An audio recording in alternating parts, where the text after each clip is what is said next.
Dulur, sesaat lagi kita berada di acara Hikmah Ramadan Pro 4 RRI Palembang. Ramadan RRI berkah untuk negeri.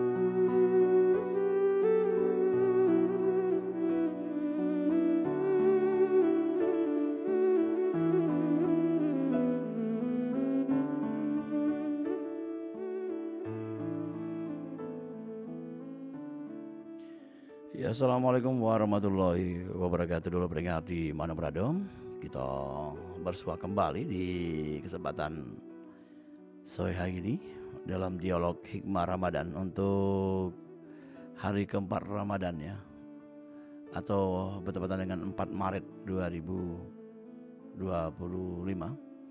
Dan pada hari keempat ini kita masih bersama Ustadz Muhammad Setiawan ya,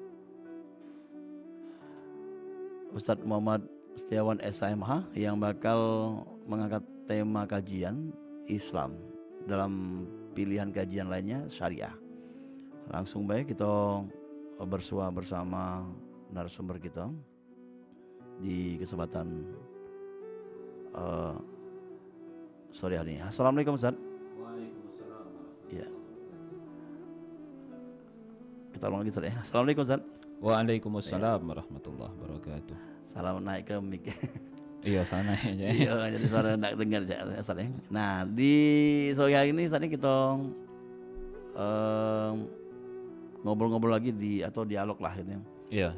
tentang tema kita pada pagi hari ini, yakni Islam dalam kurung syariah ya. Iya, benar ya. Nah, silakan Ustaz berkajian sambil mungkin kita akan TikTok dialog ya. Dan bisa nanti kita buka line telepon di 0711351656. Tapi kaget jangan sekarang ya. Lihat tuh Ustaz. Baik, terima kasih Cik Allah. Bismillahirrahmanirrahim. Assalamualaikum warahmatullahi wabarakatuh. Bismillah walhamdulillah wassalatu wassalamu ala rasulillah wa ala alihi wa sahbihi wa ahli sunnatahu wa jama'atahu min yauminan hadha ila yaumin nahdah wa ba'du. Para pendengar, para pemirsa Radio Republik Indonesia, perempat kaum muslimin muslimat dimanapun berada.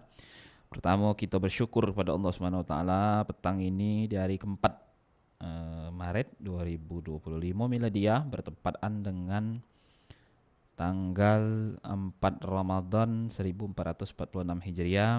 Kita dalam keadaan sehat walafiat, masih Allah berikan kesehatan baik itu lahir maupun batin kepada kita sehingga kita bisa mendengarkan kajian di petang hari ini. Setelah kita bersyukur kepada Allah Subhanahu wa taala, maka selanjutnya kita bersolawat dan bersalam kepada baginda kita Nabi Muhammad sallallahu alaihi wasallam. Salawat dan salam tersebut juga kita kirimkan kepada para keluarga, para sahabat, para kerabat dan seluruh orang-orang umat yang istiqamah berada di jalannya beliau. Dan semoga dengan kita membaca salawat kepada beliau, kita kaki akan diberikan syafaat oleh beliau kelak di hari kiamat. Amin Allahumma amin. Para pendengar, kaum muslimin, muslimat yang insya Allah senantiasa dirahmati dan dimuliakan oleh Allah Subhanahu wa taala.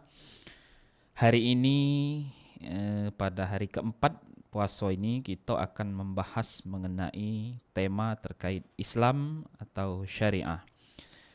Kemarin di hari ketiga kita sudah menceritakan mengenai bagaimana malaikat Jibril menjelma menjadi sosok laki-laki yang tampan, gagah perkasa, wangi semerbak baunya.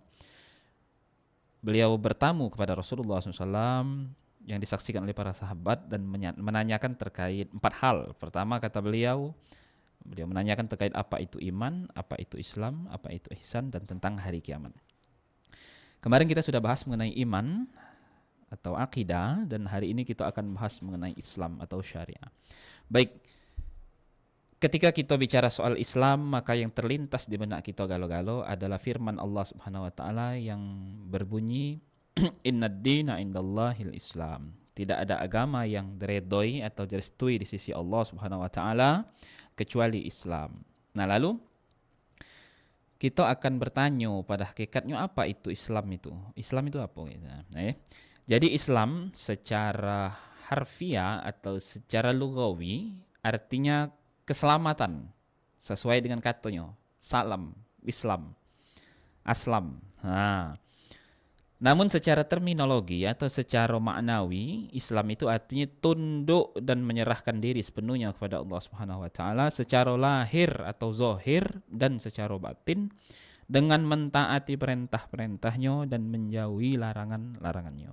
Nah, jadi Islam itu adalah ketakwaan pada hakikatnya ya, yaitu jak mano cara kita ngawi ke perintah-perintah Tuhan dan nyawi segala larangan-larangannya. Nah, lalu ketika kita bicara Islam, maka dalam kacamata syariah, Islam itu adalah terdiri dari rukun-rukunnya. Rukun Islam itu sebagaimana kita ketahui bersama dalam kitab Aqidatul Awam, dalam i'tiqad Ahlussunnah wal Jamaah, rukun Islam itu terdiri dari 5 perkara, ya ini 2 kalimat syahadat, salat, puasa, zakat dan juga haji bagi yang mampu dalam segala aspek. Nah, jamaah yang dimuliakan oleh Allah Subhanahu wa taala, ketika kita bicara Islam, kayak yang 5 poin itu akan kita bahas siko-siko di pertemuan yang akan datang di hari-hari berikutnya. Tapi hari ini kita akan fokus dulu mengenai Islam dan syariah itu. Nah, lalu itu pun adalah belum ya. Ya, lanjut, kita lanjut dikit ya. Baik, nah ketika kita bicara soal Islam, maka di dalam level 3 rukun agama atau arkanuddin yang dijelaskan oleh Nabi kepada malaikat Jibril yang disaksikan oleh sahabat tadi, maka kita akan ketahui dulu bahwasanya pertama rukun iman itu dikenal dengan sebutan ilmunya itu ilmu akidah. Nah, adapun disiplin ilmu yang mempelajari tentang iman itu sendiri dikenal dengan sebutan tauhid. Nah, lalu yang kedua yaitu Islam yang dikenal dengan sebutan ilmu syariah, yang mana Islam ini ilmu disiplin ilmunya itu dikenal dengan sebutan ilmu fikih. Nah, lalu yang ketiga ihsan atau akhlak yang dalam disiplin ilmunya itu dikenal dengan sebutan ilmu tasawuf atau tazkiyatun nafs. Nah, jadi singkat ceritanya aja ini, kalau iman itu bagaimana cara kita mengatur hati kita, qalbi kita, sanubari kita untuk selalu dekat dengan Allah. Jadi sifatnya lebih ke batiniah. Nah, tapi kalau Islam atau syariah itu bagaimana cara kita mengatur fisik kita, zohir kita atau lahiriah kita dari ujung kuku sampai ke ujung rambut kita untuk diisi dengan sifatnya ritual spiritual. Nah, jadi sifatnya itu seremoni, ibadah yang sifatnya itu seremoni, yang sifatnya itu nampak. Nah, adapun ihsan atau akhlak itu atau tasawuf itu yaitu pelaksanaan implementasinya itu ada di setiap hirupan napas kita, ujung pelembang di setiap tarian nyawa kita. Nah, baik, kita akan bicara hari ini soal Islam atau syariah. Islam atau rukun Islam ilmunya dikenal dengan sebutan ilmu syariah dan disiplin ilmunya dikenal dengan sebutan ilmu fikih. Nah, kalau diterjemahkan secara bahasa artinya syariah ini jalan. Nah, jadi jalan itu dalam bahasa Arab ada dua makna besar. Pertama, jalan yang besar atau jalan as kata kita Palembang ini itu dikenal dengan sebutan syariah. Apa contohnya? Jalan Jenderal Sudirman, Jalan Ahmad Yani dan lain sebagainya kalau di Palembang ini. Nah, ada yang namanya thoriq.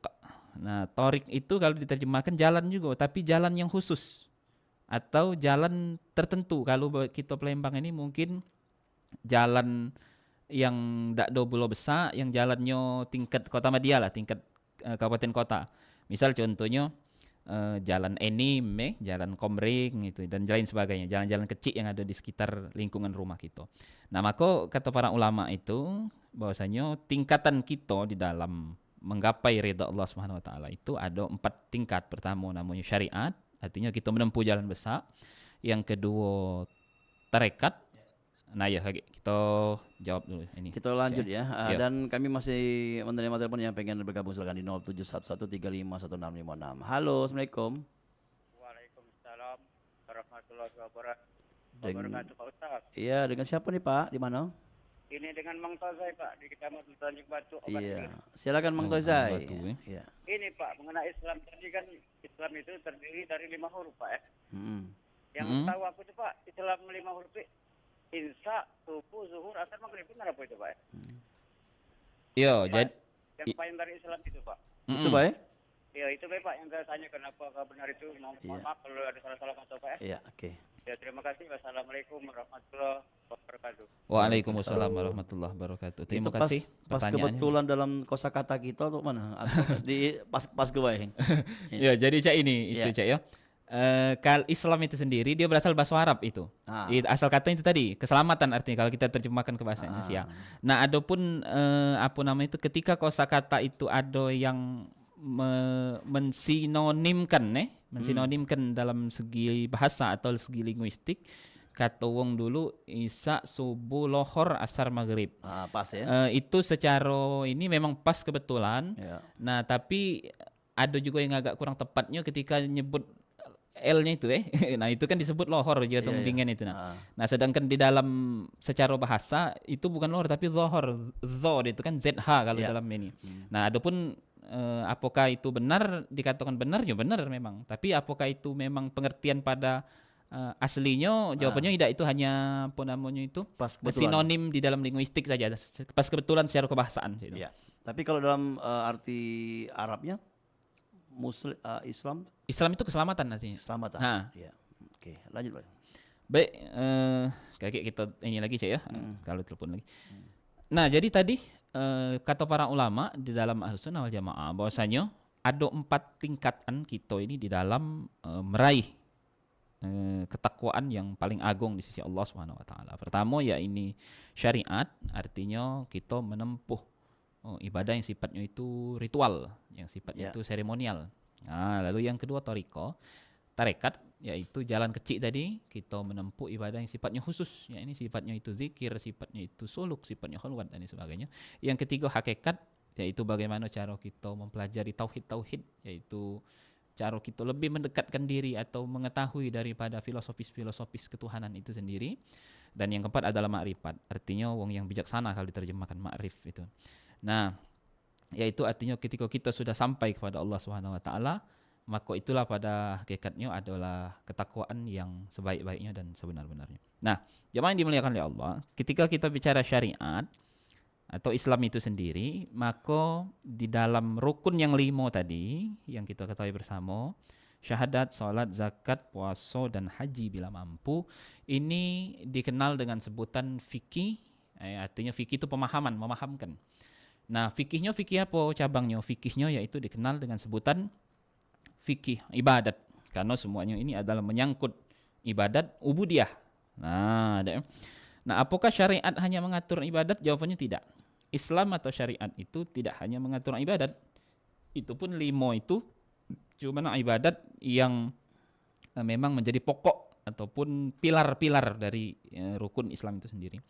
Ibadat lain kan banyak, ada sedekah, ada tilawatil Quran, ada umroh, ada lain sebagainya ya. Nah, adapun fikih itu sendiri, itu selain fikih ibadat, kita juga mengenal ada namanya fikih munakahat, yaitu ilmu fikih yang mengatur mengenai tata cara pernikahan atau perkawinan.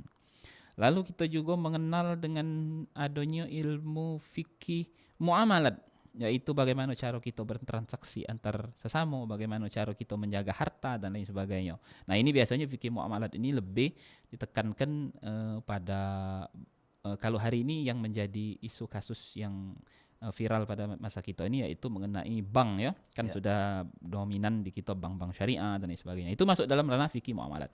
Lalu fikih selanjutnya yaitu fikih siasah atau fikih siasat. Nah, ini mempelajari tentang politik, hukum, tata negara, keamanan, ketertiban dan lain sebagainya. Nah, ini misal cara pengangkatan pemimpin, cara menurunkan pemimpin, juga bagaimana undang-undang itu dapat berlaku, bagaimana undang-undang itu dimuat dan lain sebagainya. Nah, Islam juga mengatur itu, dikenal sebutan fikih siasa. Lalu ada juga fikih mawaris. Nah, ini satu-satunya fikih yang saat ini yang mempelajarinya dikit, yang memahaminya juga dikit, dan yang ngamalkannya lebih sangat dikit lagi. Nah, jadi bagi kita umat muslim ini fikih mawaris ini salah satu ilmu yang sifatnya fardu kifayah. Kalau dipelajari oleh sekelompok orang maka gugurlah kelompok yang lain. Nah, maka tugas kita juga untuk mengikuti daurah-daurah, seminar-seminar dan kajian-kajian yang banyak dilakukan oleh ustadz-ustadz kita, oleh akademisi-akademisi kita terkait fikih mawaris ini. Karena ini fikih yang penting yang banyak sudah ditinggal oleh orang Islam dewek. Nah, paling tidak kita paham mengenai konsep-konsepnya. Nah, itu mengenai syariah ataupun fikih-fikih itu sendiri. Nah, kalau kita secara sederhananya, nah caknya ada lagi cak? Ya, kita terima telepon lagi ya. Ya, kita temu lagi. Halo, assalamualaikum. Waalaikumsalam warahmatullahi wabarakatuh. Iya, Mang Uju, silakan Mang Uju. Assalamualaikum warahmatullahi wabarakatuh. Oh, Mang Uju nih. Iya. Ya, Assalamualaikum Ustaz. Waalaikumsalam, Mang Uju, sehat? Alhamdulillah. Alhamdulillah. Ada yang tanya kan ya, Ustaz? Yo, Jatuh, mana jatuh, Mang Uju. Uju? Jatuh ni. Ini. Ada dua yang nak tanya kan. Pertama, sikap soal ilmu tauhid dengan tasyawuf yang di Ustaz tadi, akhlak tadi. Iya. Ada tak keduanya tu ada jenjang, misalnya ada kelas yang apa tinggi tasawuf, apa tinggi tauhid. Itu kan apa sama, apa ada perbezaan antara tauhid dengan tasawuf. Yo. Kedua, ada yang lebih mengkaji lagi di hati. Apa tu? Ustaz. Hmm. Ada kawan ini jumlahnya 5. Telah meninggal 2. Yo. Jadi tinggal 3. Nah, di antara 5 ni ada yang mengaku dia ahli tauhid, Iya. Yo. dan ada yang mengaku dia di tauhiko. Apa tauhiko Sabania apa tak nanti aku maksudnya. Yo. Nah, kalau ngomong ni bukan main pasirnya, Ya. keceh singgonya. Ya. Itu bab solatnya, itu segala macam dan lain-lainnya. Tapi yang tak masuk akal di mengujuk ni, mereka tidak solat, Ustaz. Yo. Nah, menurut mengujuk ni itu kan tidak dengan serta. Mana syariatnya? Manalah hukumnya orang itu? Ahli dia di tauhid, ahli dia di tarekat, tapi dia tak pernah solat. Yo. Cuma para musola, cuma tak ada dari masjid. Dia makin waktu maghrib, waktu tak sibuk dengan sibukan dia. Yo. Bahkan dia tu, tapi kalau dia tu para anak, para aku, itu kan yang aku solat, apa itu kena malu be? Yo. Apa mana ni? Iya. Tapi kalau kau perhatikan kesehariannya, dia tak pernah solat jarang. Iya. Nah, itu baru satu loh. Iya, makasih Cik. Yo. Apalah dia ahli di bidang itu, tapi dia tak solat. Mana Okey. itu hukumnya? Iya. Itu baik atas jawabannya. Terima kasih Ustaz. Terima kasih. Ya, sama-sama Cik. Ya. Assalamualaikum warahmatullahi wabarakatuh. Waalaikumsalam warahmatullahi warahmatullahi wabarakatuh. Intinya berilmu tapi tidak baca mengarahkan ilmunya itu. Iya. Jadi silakan Ustaz, mungkin pemahaman dari Ustaz ya. Iya, jadi yang pertama tadi pertanyaan dari Mang Ujuk. Pertama makasih Mang Ujuk sudah ngajukan pertanyaannya. Sangat bagus pertanyaannya. Kami akan coba jawab pertanyaannya.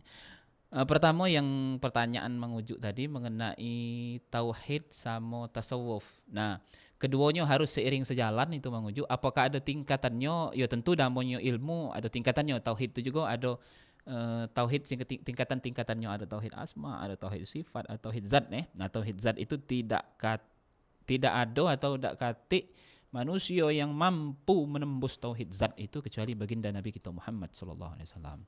Nah, paling kita ini bisa itu sampai ke tauhid asma atau tahu dengan Allah, nama Tuhan itu kita tahu.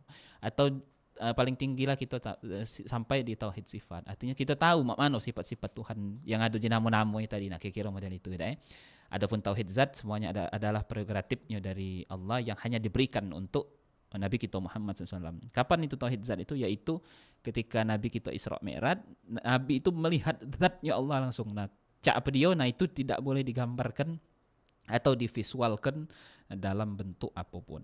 Nah, itu jadi secara jenjang tasawuf juga itu ada tajalli, ada tahalli, ada takhalli, ada tingkatan-tingkatannya. Kagak panjang cerita soal itu, tapi yang pasti antara tauhid dan tasawuf ketiga ini harus seiring sejalan.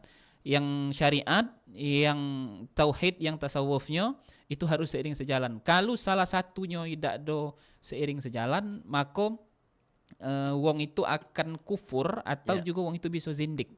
Nah, artinya dia di satu sisi kalau dia hanya satu ilmu yang dia lateni, itu bisa jadi dia buta di ilmu yang lain, tapi kalau hanya satu ilmu saja juga dia hanya bisa tuli di ilmu yang lain. Nah, Yang kedua tadi pertanyaan Mang Ujuk tadi mengenai ada wong kata Mang Ujuk yang tadi kalau ngomong toreko, kalau ngomong tauhid, ngomong tasawuf ni tak salah-salah lagi. Tapi kalau ngomong soal ibadat, soal syariat, dia kata Mang Ujuk tak bagus, kurang bagus. Itu sebenarnya Mang Ujuk bukan hanya wong yang di dekat Mang Ujuk, tapi wong-wong yang pernah kami temui juga alhamdulillah pernah banyak ketemu dengan wong-wong kaum muslimin muslimat yang model macam itu. Jadi apa namanya itu dia kalau ngomong tauhid, cak mano kenal Allah, cak mano sifatnya, cak mano kita merasakan kehadiran Allah, tak salah-salah. Tapi tengah hari yang bolong dia negok batu es di pasar 16. Nah, kira-kira itu. Nah, lalu apakah wong ini salah? Nah, jawabannya cak ini Mang Ujuk cara analisa berpikir kita. Syekh Abdul Qadir Jailani itu ulama besar yang ahli segala ilmu. Dalam ilmu syariat beliau itu punya kitab tafsir sendiri dan banyak punya kitab tentang fikih. Dalam hal ilmu apa namanya itu tauhid atau hakikat, beliau itu punya kitab banyak juga tentang mengkaji tentang itu. Bahkan beliau punya thariqah dewek namanya thariqah Qadiriyah yang dilanjutkan oleh murid-muridnya. Dalam hal tasawuf tak usah kita ragukan lagi, seluruh ulama sepakat bahwasanya beliau memang wong yang sudah makrifatullahnya sudah sampai kepada Allah Subhanahu wa taala. Memang wong yang sudah soleh dan itu sudah berlangsung dari zaman ke zaman, dari abad ke abad. Jadi cerita Syekh Abdul Qadir Jailani itu, kata Syekh Abdul Qadir Jailani, kalau wong itu tauhid dan tasawufnya itu makrifatullahnya sudah tinggi dan dia sampai kepada Allah Subhanahu wa taala, dia merasakan asyik, merasakan kesenangan dan kegembiraan yang tiada tara kepada Allah Subhanahu wa taala, sehingga menyebabkan wong itu sakau itu dalam artian mabuk. Nah, mabuk itu kalau dalam bahasa fikih hilang akal. Nah, dia meninggalkan salat, maka di situ memang tidak berlaku hukum syariat kepadanya. Karena kan hukum syariat itu berlaku kepada wong yang berakal kan, yaitu mukallaf itu wong yang berakal. Kalau dia wongnya tidak berakal dalam tanda kutip sakau tadi, mabuk, dia lupa kepada dunia dan dia hanya ingat kepada Allah. Kalau bahasa dalam kewalian itu jadzab, majdzub. Nah, itu maka syariat memang luntur bagi dia. Nah, adapun kalau wongnya itu uangnya itu sehat, segar, bugar, masih berjualan je Mang Ujuk tadi kan, masih melanjak ke bukuan macam itu bukan sakau itu namanya, itu bukan jazab, itu dia masih ada akal yang melekat pada dia dan itu wajib syariat masih menempel pada dia. Adapun kalau dia tidak ada sembahyang, hukumnya tetap berdosa hukumnya. Nah, maka kata Syekh Abdul Qadir Jailani, aku pun katanya wong yang sudah mendalami ilmu ma'rifatullah yang paling tinggi, beliau pun sekelas beliau masih tetap melaksanakan syariat dengan baik dan benar. Oke, jadi kalau misalnya ada kekeliruan-keliruan tolong diingatkan sesama umat muslim. Tugas kita sesama itu tadi. Tapi kalau sudah 3 kali saat diingat ke masih kan itu standarnya 3 kali itu diajak ngobrol. Secara sosial kita nih secara sosial kita ini ujung bingen itu sekali dia omong ke masih, 2 kali dia omong ke masih, 3 kali dia omong ke masih, jika tung bingen dulu itu berarti lah tekak wal bantahannya gitu kan. Nah, tapi itu di dalam kita mendidik wong-wong terdekat kita, entah anak, entah laki, entah bini, entah keluarga, entah pokoknya wong terdekat kita. Tapi kewajiban kita sebagai wong muslim, hakul muslim alal muslim itu antara kita sesama Islam, walaupun kita kenal apalagi kita dekat, itu memperingatkan dan mengajaknya tidak ada batasannya. Nah, jadi sembari berprosesnya waktu kita senantiasa mengajak itu. Iya, dulu yang pengen bertanya silakan bersama Ustaz kita dan kami masih menerima telepon di 0711351656. Boleh dijelaskan lagi, tambah lagi Ustaz? Iya. Nah, jadi mengenai ilmu ini tadi, nah ketiga ilmu ini tadi, secara ini intermezzo saja, tapi ini pengetahuan untuk kita para pendengar sekalian yang punya anak, punya cucu, punya generasi-generasi penerus keluarga kita yang wong-wong terdekat kita, kaum kita. Nah, ketiga ilmu ini di dalam perguruan tinggi, baik itu pada level IAIN, pada level UIN ataupun STAIN dan lain sebagainya, baik negeri maupun swasta, itu dipelajari secara komprehensif dengan baik dan rapi serta dengan ilmu-ilmu terkait di dalamnya pada ada beberapa fakultas yang memang konsentrasi mengkaji itu. Seperti syariah dengan macam-macam fikih dan macam-macam ilmunya tadi itu ada di fakultas syariah. Begitu juga dengan atau fakultas ekonomi yang pada fikih muamalatnya. Nah, begitu juga dengan ilmu tauhid dan ilmu tasawuf atau akhlak, itu juga dikaji di Fakultas Usuluddin dan Fakultas Psikologi seperti itu. Nah, jadi pada level perguruan tinggi dan pada level di bawahnya atau madrasah, ketiga ilmu ini masih menjadi mata pelajaran yang dikaji oleh santri pada pengelompokannya masih belum rapi karena secara universal atau secara global mujmal, ilmu-ilmu ini masih secara umum dipelajari pada level madrasah seperti itu kan. Misal syariah fikihnya mengkaji kitab Safinatun Najah atau Fathul Mu'in seperti itu. Pada level tauhid mungkin mengkaji kitabnya yang agak tinggi itu Fathur Rabbaninya Syekh Abdul Qadir mungkin ya. Pada tasawuf dan juga seperti itu. Nah, adapun mengenai ilmu-ilmu ini ketika sudah dirangkum dan dikelompokkan atau diklasifikasikan menjadi ilmu yang sudah menjurus seperti itu ke arahnya kemana ya, tadi pada level perguruan tinggi sudah ada fakultas syariah dan fakultas ekonomi. Pada level untuk syariah, untuk tauhid dan tasawuf ada fakultas psikologi yang mempelajari tasawuf dan fakultas usuluddin seperti itu. Nah, adapun mengenai Islam itu sendiri atau syariat itu sendiri, ini di dalam rukun Islam 5 perkara yang diijtihadkan ya oleh para ulama tersebut ini adalah hasil daripada ijtihad atau istinbatil ahkam, produk hukum dari para ulama terdahulu. Jadi wadola kalau kita buka di dalam Al-Quran ataupun dalam hadis di dalam ini terdahulu, tidak kata yang menyatakan rukun Islam itu 5 ini, tapi berdasarkan hadis Jibril tadi yang kemarin kita ceritakan, malaikat Jibril bertanya dengan Nabi dan ini dipakemkan oleh para ulama di dalam tobakot ataupun karya-karya setelahnya, sehingga kita tahu bahwasanya kita ini tinggal nerima lemaknya istilahnya hari ini. Setiap produk-produk yang sudah dipakem oleh para ulama ini tadi untuk diamalkan. Nah, lalu antara rukun Islam dan rukun iman, jadi antara fikih dan antara tauhid itu memiliki hubungan yang seperti apa? Nah, hubungan antara keduanya itu adalah kolaboratif. Artinya mengamalkan rukun Islam adalah sebagai buah ataupun hasil atau bukti bahwa keimanan seseorang adalah benar dan sah adanya. Nah, jadi kalau kita nyinggung ke kasusnya yang mengujuk tanyakan tadi dan beberapa umat Islam lainnya yang ada di sekitar kita, ketika dia mengamalkan rukun iman tanpa rukun Islam, maka istilah kata ibarat dia nanam batang duren tapi duren itu tidak ada berbuah. Jadi cuma sekedar untuk tempat berteduh saja. Nah, adapun kalau ketika dia hanya ngamalkan Islam artinya dia seremoni tidak kata iman, itu kosong. Laksana ada buahnya tapi tidak kata batang, dan itu mustahil. Nah, maka keduanya ini kolaboratif.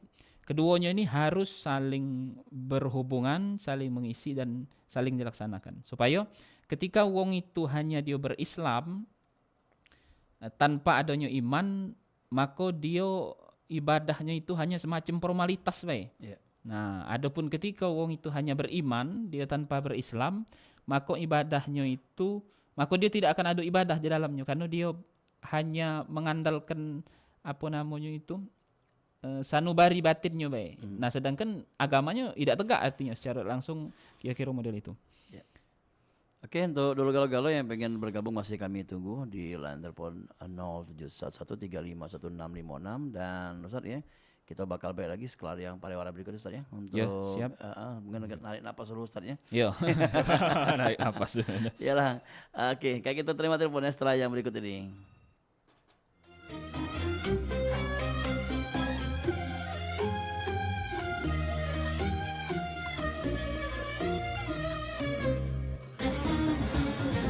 Sebuah hadis dari Anas bin Malik radhiyallahu anhu yang artinya Rasulullah Shallallahu alaihi wasallam berbuka dengan kurma basah. Jika tidak ada kurma basah, maka berbuka dengan kurma kering. Jika tidak ada kurma kering, maka minum dengan 1 teguk air.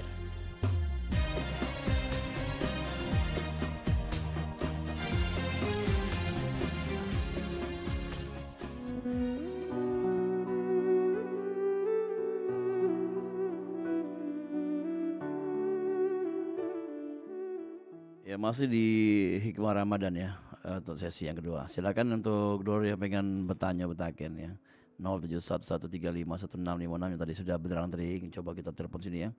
Tapi karena kita ada break sebentar, silakan nanti diulang kembali di 0711351656.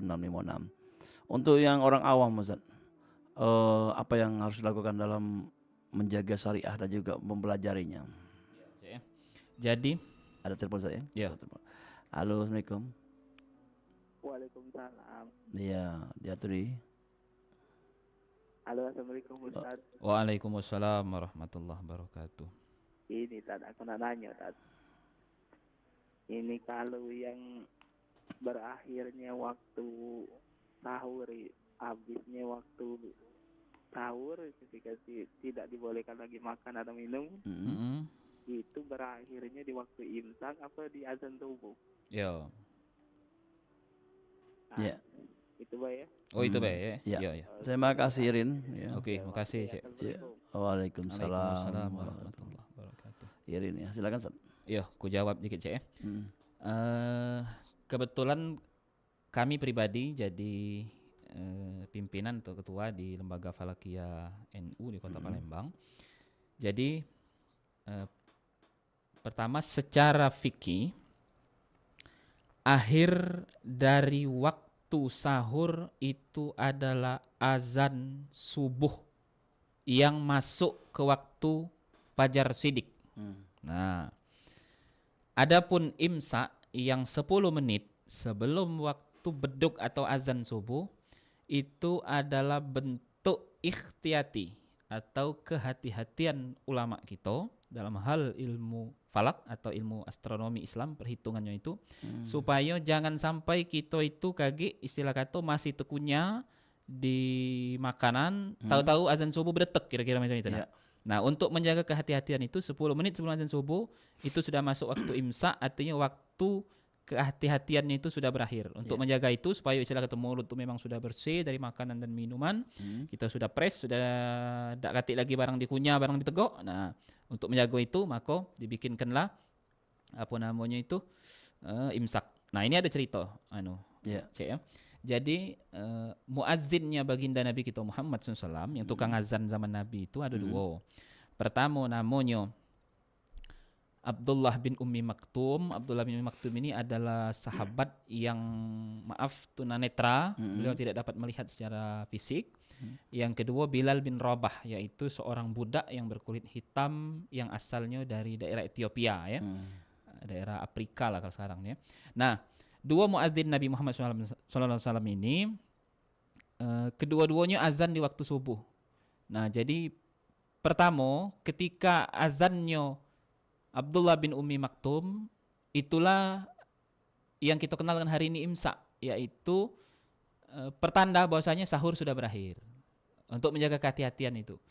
Adapun ketika masa adzannya Sayyidina Bilal bin Rabah itu artinya sudah masuknya kepada waktu subuh. Jadi zaman Nabi itu ada dua muazin yang memberitahukan di waktu subuh itu bahwasanya ini sudah ikhtiyati, sudah mendekati waktu subuh, bahwasanya kita siap-siaplah, jangan lagi ada barang ditegok. Nah, ini sudah memang masuk waktu subuh untuk melaksanakan sholat subuh, kira seperti itu. Nah, itu yang terjadi di zaman baginda Nabi kita Muhammad SAW. Nah, di zaman kita saat ini, itu masih ada beberapa daerah yang azan itu 2 kali azan subuhnya itu. Kalau tidak salah di daerah Padang itu masih ada beberapa. Kami belum pernah juga jengok langsung, tapi kabar informasinya macam itu. Nah, dan juga di daerah Pagar Alam kalau tidak salah ada juga yang masih azan subuhnya 2 kali. Untuk pas Ramadan Tidak aja di setiap harinya. Oh gitu. Setiap harinya. Tapi khusus Ramadan itu tadi untuk bentuk ikhtiyati tadi kan antara imsak ke waktu subuh. Tapi kalau di negara lain itu diberlakukan juga imsak tadi. Nah, di negara lain itu ada yang diberlakukan, ada juga tidak aja. Tapi di Timur Tengah kebanyakan tidak diberlakukan itu. Yang imsak 10 menit sebelum subuh. Imsak tadi. Ya, yang yang suara suling deh. Nah, itu di masyarakat kita yang azan 2 kali subuh itu banyak juga kemarin yang bertanya ke kita. Ada yang bertanya kata Pak Ustadz, ini aliran video juga bukan aliran video. Itu memang yang diajar oleh Nabi SAW. Pada saat itu ya. Iya, pada saat itu. Itu sebagai tanda bahasanya ini. Nah, Jadi bukan dia aliran baru atau aliran sesat, tidak, itulah yang dicontohkan oleh Nabi. Nah, di Indonesia itu istilah kata dikemas ya, di frame, dibingkai, dibedakan antara imsak yang bunyi suling berterut tadi ya kalau kita di RRI itu sama azan subuh, itu yang bedakannya. Iya, 10 menit lah ya. Iya, 10 menit lah. Ya, okay. Nah, adapun yang azan 2 kali tadi juga itu terjadi juga di sholat Jumat. Nah, adapun apakah zaman Nabi itu sholat Jumat itu azan 2 kali, sebanyak literatur yang kami temukan belum ada yang menyebut zaman Nabi nian itu azan Jumat itu 2 kali. Nah, tapi zamannya Khalifah, zamannya Khulafaur Rasyidin, kalau kami tidak keliru Sayyidina Umar bin Khattab, mungkin kalau keliru apakah Sayyidina Utsman kayak dikoreksi karena itu sejarah. Nah, di zamannya Khulafaur Rasyidin azan zohor di waktu Jumat itu 2 kali. Pertama azan masuk waktu zohor, yang kedua azan dimulainya sholat Jumat atau khutbah Jumat. Okay. Nah, jadi itu merupakan istihadnya dari para sahabat seperti itu. Tapi masih bisa minum makan pada saat imsak di awal-awal. Iya, jadi imsak itu setelah imsak itu sebelum subuh nian ya. Kalau kita bisa memastikan belum memang masuk waktu azan subuh yang real yang untuk sholat, itu tidak katik masalah kalau wong itu masih makan, dia masih misalnya ketelatan bangun ya. Iya, misalnya ketelatan bangun ya. Okay. Ya rasa mungkin kalau yang tadi secara singkat mungkin ini telepon ya. Kembali kita angkat. Ada telepon ya? Ya. Bentar ya. Mati ya. Silakan putus ya. Iya, putus. Ya boleh telepon lagi nanti ya. Dan untuk mempelajari syariat tadi atau mungkin secara benar ya untuk awal-awal pemula lah bagi anak-anak muda, generasi muda. Kan takutnya kayak keliru belajar kan. Iya ya. Iya, jadi kita belajar Islam atau belajar syariah dalam hal ini yang paling pokok itu 5 itu tadi ya. Sebagai wong yang pemula atau umum atau pemuda pada awal-awalnya itu, kita wajib memahami daripada syarat dan rukun dari masing-masing ubudiyah ini dulu. Jadi syahadat itu apa dia syaratnya, apa dia rukunnya. Nah, salat apa dia syarat, apa dia rukun, zakat apa dia syarat, apa dia rukun. Puasa itu juga, haji cak mano itu. Nah, itu apa yang membatalkannya, apa yang disunahkan di dalam ibadat-ibadat itu, apa yang tidak boleh kita gawikan, apa yang memakruhkannya, nah itu apa fikih ibadah itu. Jadi bagi kita dalam syariah ini, yang pertama harus digawikan oleh setiap kaum muslimin dan harus dipahami oleh setiap wong yang mengaku dia berislam, mengaku la ilaha illallah Muhammadur Rasulullah, adalah mempelajari fikih ibadah yang dasar secara runtut, secara tuntas ya. Nah, jadi kalau jangan setengah-setengah lah ya. Iya, jangan setengah.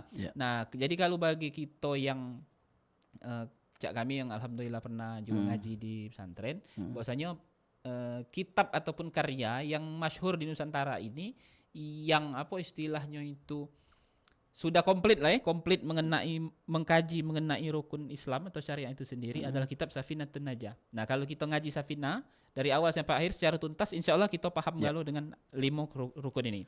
Nah, adapun syariah atau berislam pada konteks disiplin fikih yang lain, fikih munakahat, itu biarlah tugas ulama dan tugas ketib ya, tugas kantor urusan agama dengan kompilasi hukum Islamnya, undang-undang perkawinan dan sebagainya.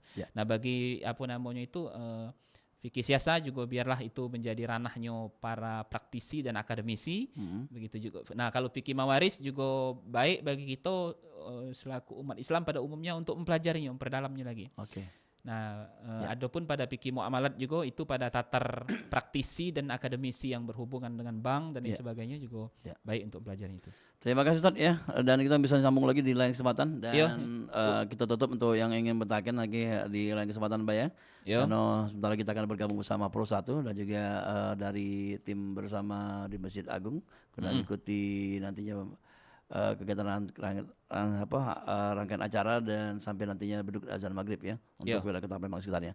Terima kasih Ustaz, sampai ketemu di esok hari Ustaz ya. Iya, terima kasih sama-sama Wak Dola. Yo, Assalamualaikum. Waalaikumsalam warahmatullahi wabarakatuh.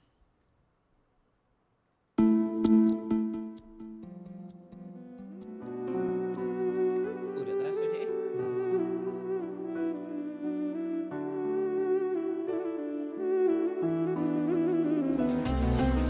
Dulur-dulur, sudah kita pelai bersama acara Hikmah Ramadan Pro 4 RRI Palembang. Ramadan RRI berkah untuk negeri.